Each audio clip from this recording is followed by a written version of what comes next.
நான் ஒரு பார்லமெண்ட் உறுப்பினர், 2 போலீசார் வரையும் இல்லை, என்னோட பெரிய வாகனத்திலையும் வரல, ஒரு படை பட்டாளத்தோடையும் வரல. அது கட்சியினுடைய மாஷா அல்லாஹ் அந்த திசாநாயக்கனுடைய ஞானமும் கொள்கையும். நாங்கள் பல நீண்ட காலம் இந்த நாட்டுக்காக, இந்த நாட்டை ஒரு ஒரு வளமான நாடு, இது அழகான நாடாக மாற்ற வேண்டும் என்று நாங்கள் போராடிய ஒரு சமூகம். ஆகவே எங்களுக்கு அதிநவீனமாக வாழ வேண்டும் என்று ஒரு ஆசை இல்லை.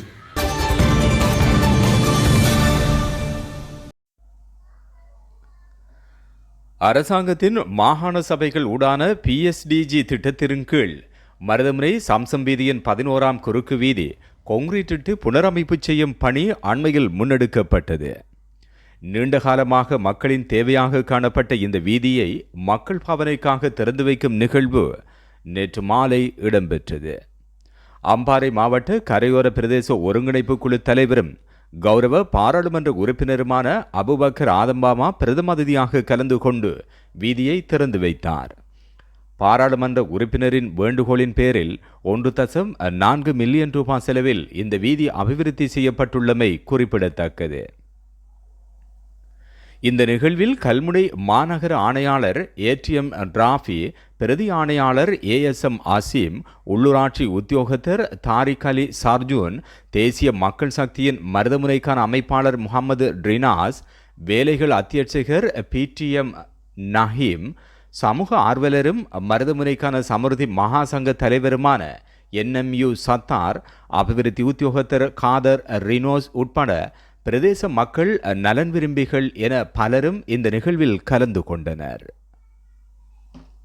நான் ஒரு பார்லமெண்ட் உறுப்பினர், 2 போலீசார் வரையும் இல்லை, என்னோட பெரிய வாகனத்திலையும் வரல, ஒரு படை பட்டாளத்தோடையும் வரல. அது கட்சியினுடைய மாஷா அல்லாஹ் அந்த திசாநாயக்கனுடைய ஞானமும் கொள்கையும்.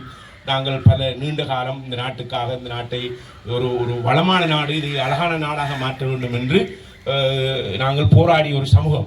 ஆகவே எங்களுக்கு அதிநவீனமாக வாழ வேண்டும் என்று ஒரு ஆசை இல்லை. அது முதலாளித்துவத்தினுடைய பண்பாக நாங்கள் பார்க்கின்றோம். நாங்கள் இடதுசாரிகள், மக்களோடு மக்களாக பயணிக்கக்கூடிய சக்தி மிக்கவர்களாக தான் நாங்கள் பார்க்கின்றோம். இன்ஷா அல்லாஹ் இன்றும் அப்படித்தான் இருப்போம். இன்னும் 10 வருடங்கள் மாதங்கள் பூர்த்தி அடையும் என்று நான் நினைக்கின்றேன். ஆகவே அரசாங்கம் அமைத்து 7.5 மாதங்கள் இன்று நாங்கள் எதிர்பார்த்தது போன நாட்டினுடைய பொருளாதாரம் இன்று உலக வங்கி IMF வியந்து பேசுகின்ற அளவுக்கு எங்களுடைய நாட்டினுடைய பொருளாதாரம் அதிகரித்திருக்கிறது. எங்களுக்கு நன்றாக தெரியும். நாங்கள் ஒரு சம்பளத்தை அதிகரிக்க வேண்டுமாக இருந்தால் பாரிய தொழிற்சங்க போராட்டங்களிலே நாங்கள் ஈடுபட வேண்டும். எங்களுக்கு தெரியும் அரசு உத்தியோகத்தர்கள். ஆகவே நாங்கள் கேட்காம விசேடமான ஒரு வரவு செலவு திட்டத்திலே இந்த நாட்டினுடைய அரச ஊழியர்களுடைய சம்பளத்தை, அடிப்படை சம்பளத்தை, நான் நினைக்கின்றேன் இந்த நாட்டினுடைய வரலாற்றிலே, அதாவது சினிமா பண்டாரநாயக்காவுடைய மகள் சந்திரிகா பண்டாரநாயக்கா அவர்கள் தான் சிறிதளவு அடிப்படை சம்பளத்திலே உயர்த்தியதாக கேள்விப்பட்டிருக்கிறது. ஆனால் இந்த நாட்டினுடைய அதிமீதக ஜனாதிபதி அவர்கள், அதாவது இந்த ஆட்சியை கொண்டு வருவதற்கு இந்த நாட்டில் இருக்கின்ற ஆசிரியர்கள், அரசு ஊழியர்கள் மிகவும் கச்சிதமாக தொழிற்பாட்டார்கள். அதை அவர் அறிந்திருந்தார்.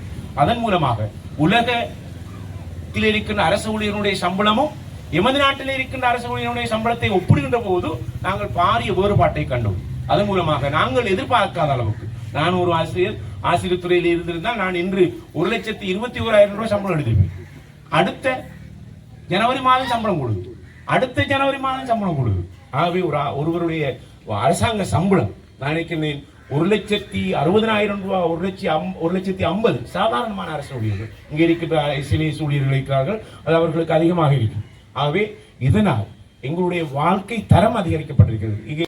على سيدنا محمد النبي الأمي وعلى آله وصحبه وسلم.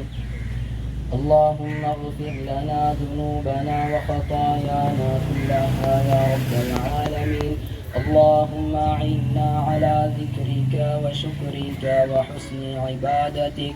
اللهم إني أسألك خير